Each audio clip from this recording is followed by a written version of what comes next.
on, y'all. I don't see you. I find the viewers are they're not listening to me either. Why aren't they listening to me? Because I don't have it on. What? Lights are now hot.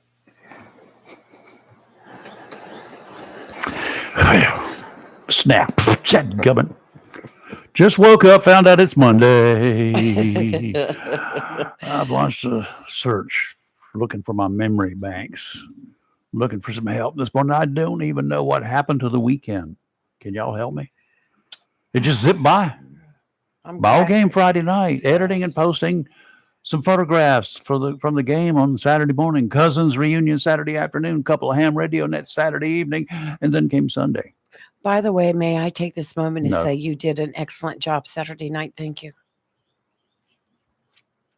Wow. I don't even want anybody. I don't want y'all. The ham net. What is wrong with you people? Stop. Stop.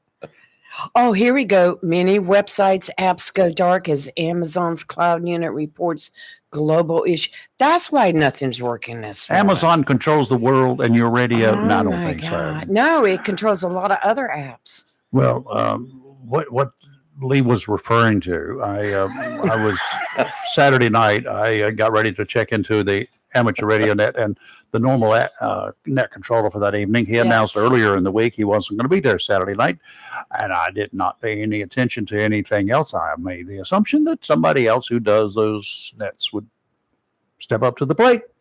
Well, there was nothing but silence there. You did good. Which is not golden with a ham. No. So I went ahead and I said, well, maybe I'll be talking to myself. But luckily, Bob, our friend Bob Williams, he popped in and said, oh, I'll be your copy along. Okay, now I got to do the net. Okay, where's the script? It's somewhere on our website. I said, I found it. I need to make a note of where that location is. Anyhow, that's what she was saying. I did an excellent job on. I got through it, survived, no runs, no hits, a few errors, but they don't count. And then along comes Sunday, though, for this weekend.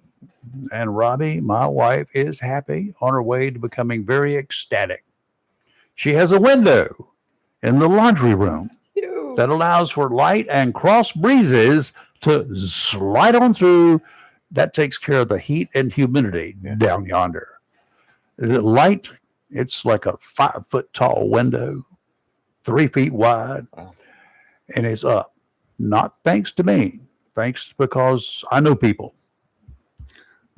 Happy Robbie, happy me, and happy day. And our friends, our really good friend, former coworker, John, won't call his last name because he's now a member of our law enforcement community, and he probably doesn't want everybody to know that yet.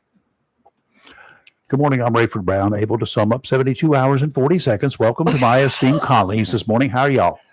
I'm Chris Marks. I'm doing great. Glad to be back. Chris Marks, missing. Are you wearing an ankle bracelet by any chance? No.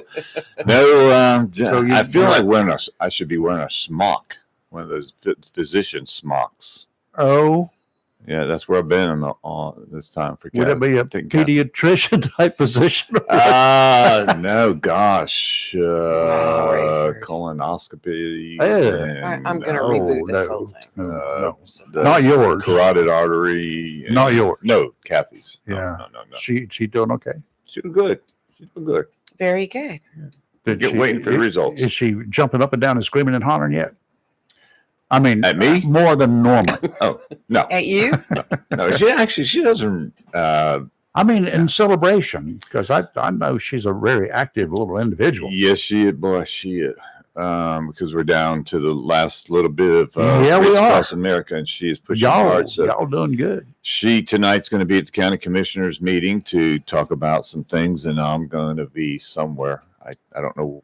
I can't remember where I'm supposed to be speaking, but I'll be speaking somewhere. Well, thank you for that reminder about the meeting tonight. Yes. People need to tune in. Yeah, I know. And you're just going to scream and holler at your TV, as No, you no, always yeah, do, right? I bring it up, and I generally share it to our page too. But I get more entertainment out of some of the comments that people write. God, Just, good Lord. Sometimes they have not a clue what's going on and they jump and react even Fix while the it's going on. roads. It's not the county that does the roads. I just to be polite because maybe I missed it. So Rayford said who he was, and I said who I was, but I didn't hear you. Oh, well, I Yeah. don't think we ever got to me, did we? No, Yeah, we didn't. we did. I jumped You over just- about you just- health, No, we started talking with medical. what all Chris has been. Well, thank you, Chris. Okay, Hi. who are you? Good morning. I'm Lee Barrows. Jeez. Welcome to Live and Local Real Talk. All right, we'll start the day off with a little tragic news. All right, Yes. one man was killed, a second arrested yesterday following a unexplained shooting near the intersection of Burgaw Highway and Holly Shelter Road. That's NC 53 for those of you with road maps. 31-year-old Dylan Rasmussen was found suffering from a gunshot wound. He was transported to the hospital and later died.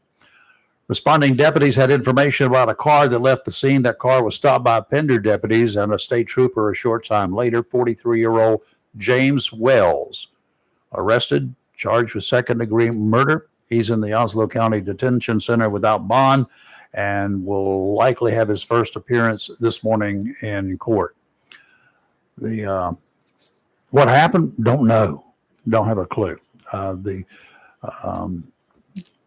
It's under investigation. That's right. That's what they're generally. That's what they're putting out. It's under investigation. No motive or anything like that. We likely will find out a little bit more later on. It's very Yes. tragic. It is. Well, country's still broken. You got that right. Congress is still useless. You got The that. essential among us are getting by just fine. The non-essential are on a delayed paid vacation. Supermarkets, mortgage companies, utilities companies having to wait to get money from the non-essentials. The essential government workers fuming because they're working, getting paid, while their non-essential brothers and sisters are not working, but will get their pay sooner or later when those in Congress finally get off the pot and come up with a budget. For the non-essentials who will be getting their back pay, you might want to squirrel as much of that away as you can because the next government shutdown is but 49 weeks away. The countdown is on. And second thought, you probably won't have to worry about it, not next year, because in November next year, all congressmen and 1/3 of the Senate seats will be up for grabs. And they don't want to rock that boat. If you would like to be a congressman in North Carolina, matters not where you live. If you pick a district that won't have an incumbent or an incumbent who is not particularly liked in that district, guess what? You can file for that seat. If you win, $174,000 a year plus perks will be yours for at least 2 years. A speaking tour and a book deal. How I scammed my way into the House of Representatives to bring you in a lot of extra money. They're not all bad. I didn't say they were all bad. They're not all But if you crooked. can slip, if you're from Onslow County and you can find a county out there in the western part of the state that there's somebody that's not real popular, and then you run against them and you win, that's how you scam the system. It's Do you have to live there? Careful no, what you can live here. No, You don't even have to have an address there. that's right. If you're running for Yeah. U.S. Congress, You don't it even doesn't have to matter show up there. It's like a campaign. district you live in. Kind of like a lot of congressmen do now anyway. Well, are you getting on anything? No. What's the matter? We have internet, but we can't get into anything. Get into trouble. That's It's probably a okay. good thing. I'm trying to bring my weather back up. And Okay, got some other mess to know. The registered owner of a boat involved in a boating mishap is in jail on a $1 million bond because the guy driving the boat was drunk, had a record of being a drunk, and one girl was killed, a second seriously injured in that boat crash. What? The crash happened a week ago in Harris Lake in Chatham County, and the boat owner, Anne Marie Flanagan's request for a lower bond was denied because she was planning to leave North Carolina to attend her father's funeral. So she was celebrating on the lake. She was drunk, not operating her own boat, had another drunk operating her boat. That's sad. And her father was dead, and she wanted to go to his funeral. Okay, this is a convoluted story, y'all.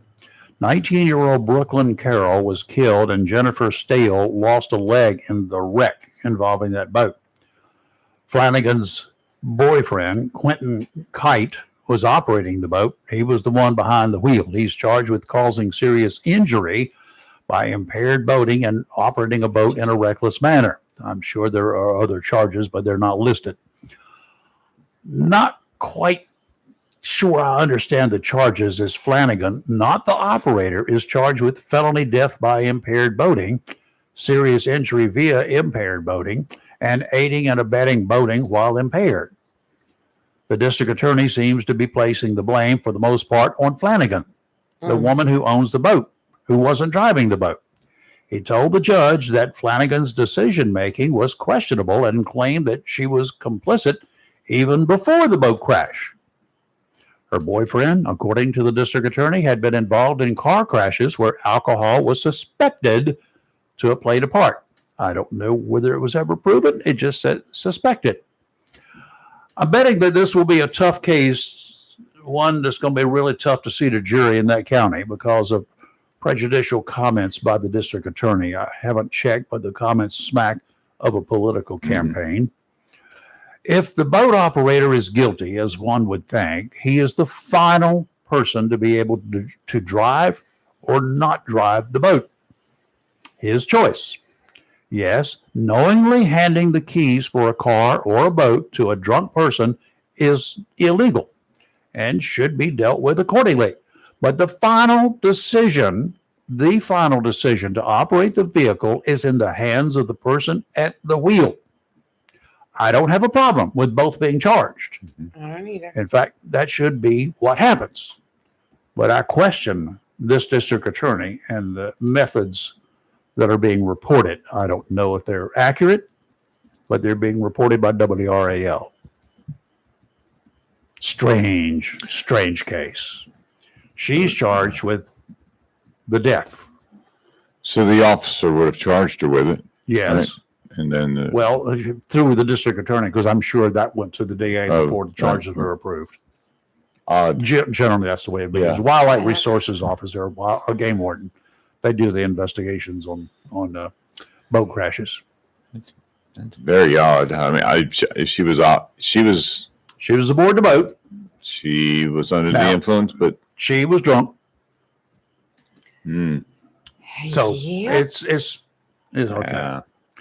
A state senator from Eastern North Carolina charged over the weekend with DWI after being stopped in Wake County. Was he leaving the county fair, the state fair?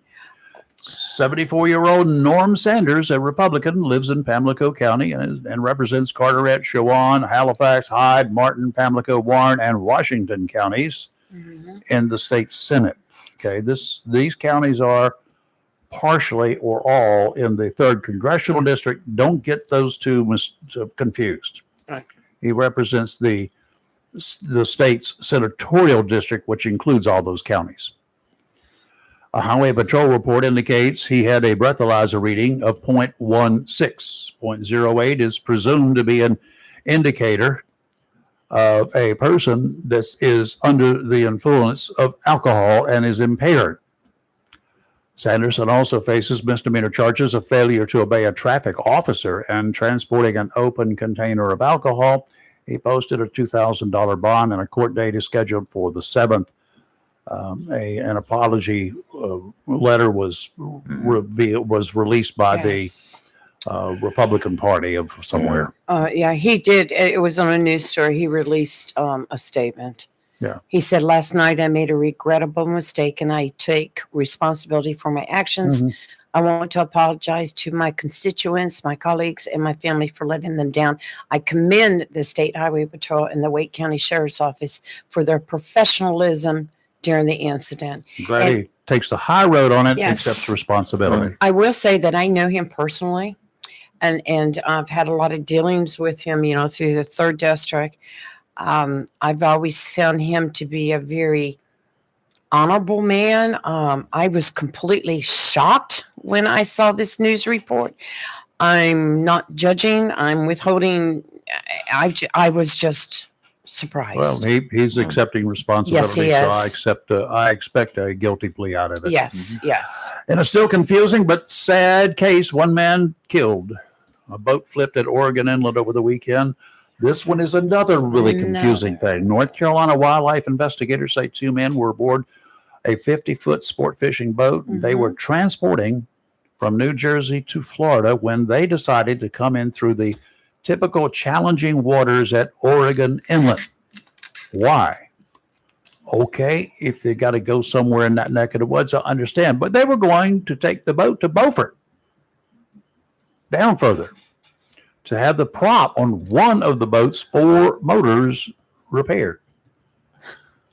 I'm hearing what they're saying. It's a 50-foot sport fishing boat. I saw it upside down, had washed ashore.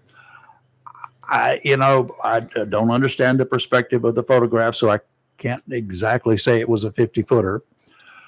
Normally, you don't have 4 motors, inboard type motors, on a 50-foot fishing boat. I'm assuming then that one of the motors had a prop problem, so they wanted to take it to Beaufort. They redo props in Beaufort. There's a a prop rebuilding company there. If it had 4 motors on it, from this, I'm thinking they were all outboard motors. But on a 50-foot sport fishing boat, I guess there could be. I got to look. I know some 45-footers. The Grady White has a 45-footer that'll hold 4 outboards. So it could very well be.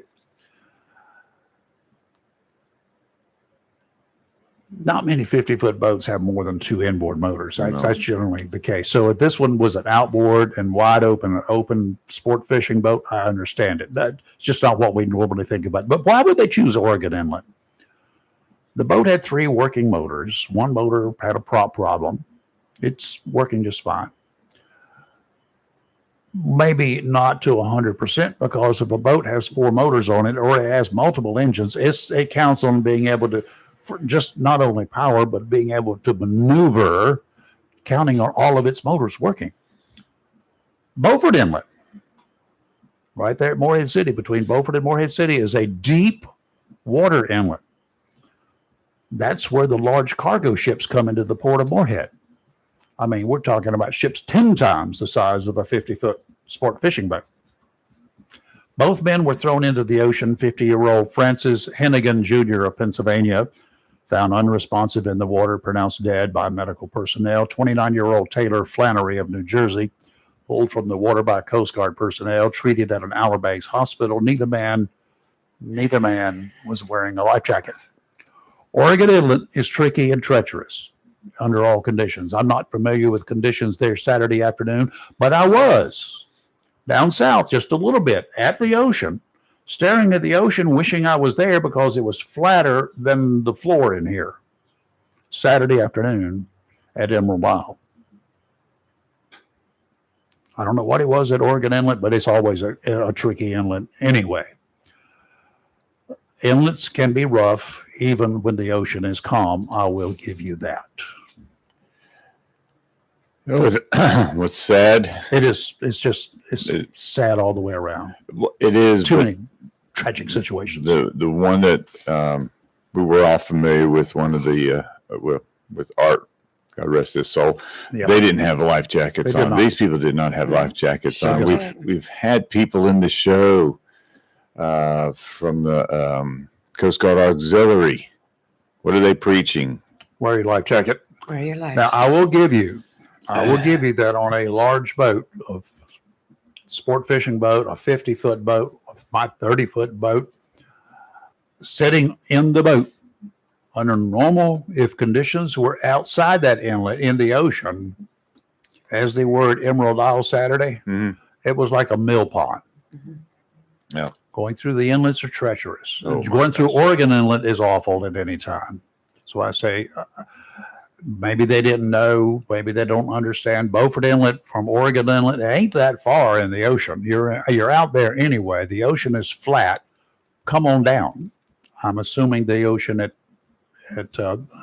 Outer Banks was, and if it wasn't, you knew the ocean down south of Cape Lookout, Cape Hatteras would be better. Yeah. Why not come on down? I don't know. I'd have to see.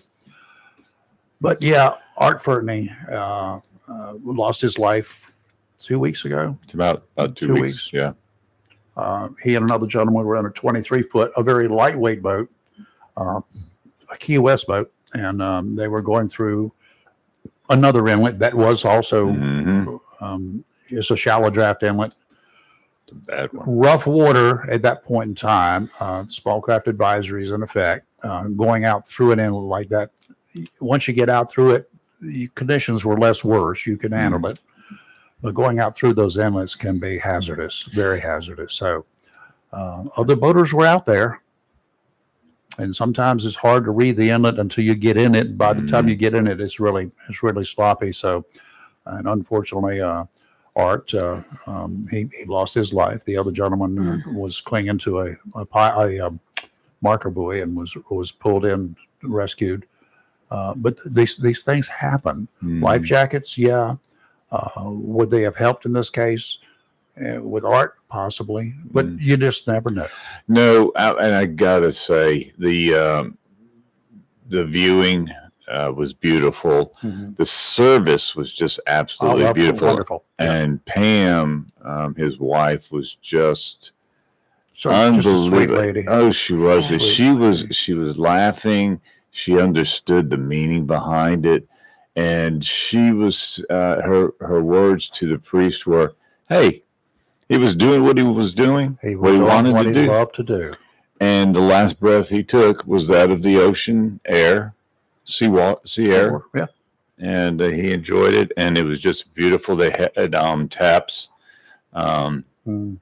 They actually, and it was raining, but they still did the 21 gun salute. I believe they were just outside the church, underneath the canopy, and then he was laid to rest. It was just a wonderful service. He's a wonderful man.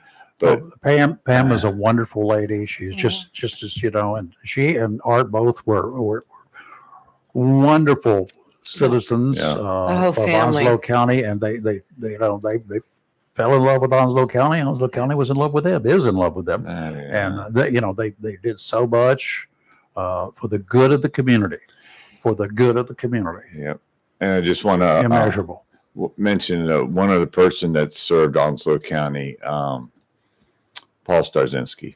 I got to see his wife Phyllis Saturday night. Yeah. Oh my goodness. Love yes. her. This woman is. She's watching this morning, so everybody say hello to Phyllis. She is a mess. Well, yeah, but I'm gonna tell you what. I know Dancing with the Stars is coming up, and next weekend. Yeah.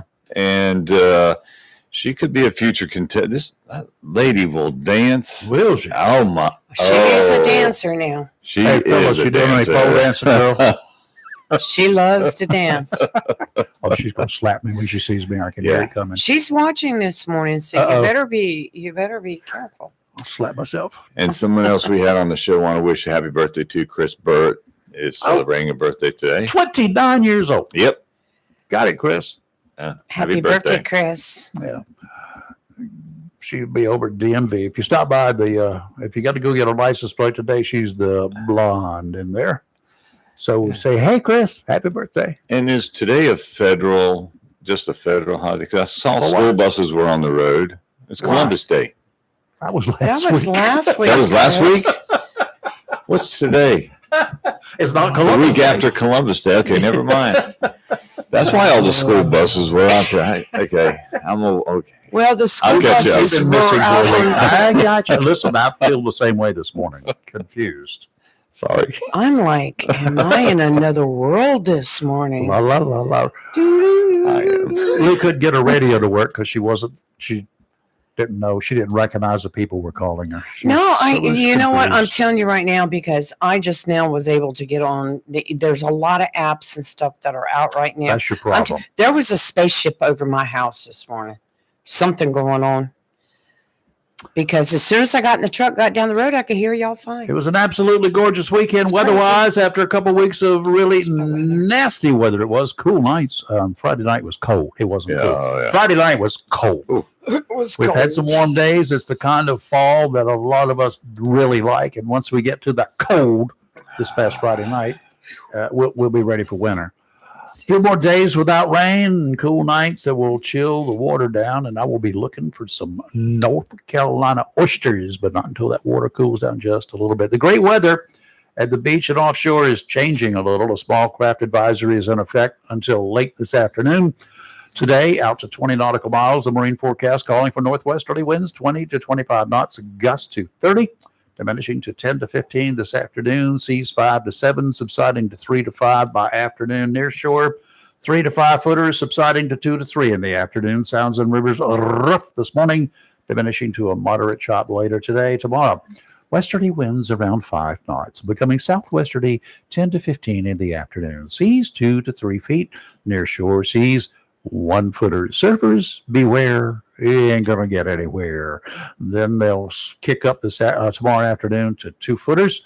Sounds and rivers flat, increasing to a moderate chop in the afternoon. Wednesday, westerly winds 15 to 20, diminishing to 10 to 15 by the afternoon. 3 to 5 footers. Sounds and rivers choppy, diminishing to a moderate chop in the afternoon. Okay. Today, sunny with a high near 71. Northwest wind 6 to 10 miles per hour with gusts as high as 17. Tonight, clear with a low around 45. Tuesday, sunny with a high near 74. And Wednesday, sunny with a high near 74.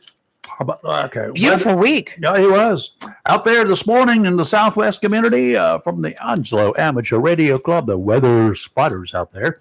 Randy in Southwest riding the go-kart around with his dog Boomer. 58 degrees a little while ago, 58% humidity. Winds were light, about 2.2 miles per hour. No rainfall there. Joe down in the borough, he's been out of the world for, I think he was running that spaceship over your house earlier today. But he checked in this morning from the borough. It was 60 degrees. Winds were out of the northwest, about 10 miles per hour. You could hear it when he was at the head driving over to Emerald Isle, was walking around. You could hear the wind through his microphone. It was 63 degrees on the island. Ward up there in Cedar Point, 59 degrees, 59% humidity, 5 to 10 mile per hour northeasterly winds, no rain. Onslow Bay, Ken checked in this morning, 55 degrees, 54%. You notice the humidity is way down, 54%, no rain. River Bend, Dale is up the creek around the bend, 54 degrees, 64% humidity there, no rain. Carol, his wife, reported in, she was not in the mountains, but she reported about the mountains up there, the Blue Ridge Parkway. They had their first snow of the season. She said 5,000 feet above. Yeah. Lady Blue from the Woodlands, who did not report in until she got in. It was 57 degrees, 59% humidity, and winds were blowing from the southwest 2 to 9 miles an hour. She did not have any rain. I'm not sure what's going on here, but the temperature is dropping rapidly. I don't know what that's all about. It was 56 degrees at 5:30 this morning. It's now here in Country Club, 50. 60% humidity. Now it's up to 71% humidity. My goodness. And the winds were peaking they peaked at 9 miles per hour. They were blowing generally from the north-northwest at 5 miles an hour, no rain. And according to this forecast machine up here, there's no rain coming in the next 12 to 24 hours. I'm telling you, there's something strange going on. Something strange. I added a comment on our post, and it's gone in twice. And I only put it in once, and then I'm trying to delete, and I want. This is so crazy. As we got on the air at 7:00, about 30 minutes ago, we're popping up here, and I was adding some stuff, making some changes because we had some new updates, and you wouldn't believe it kept the old ones, put the new ones in, and then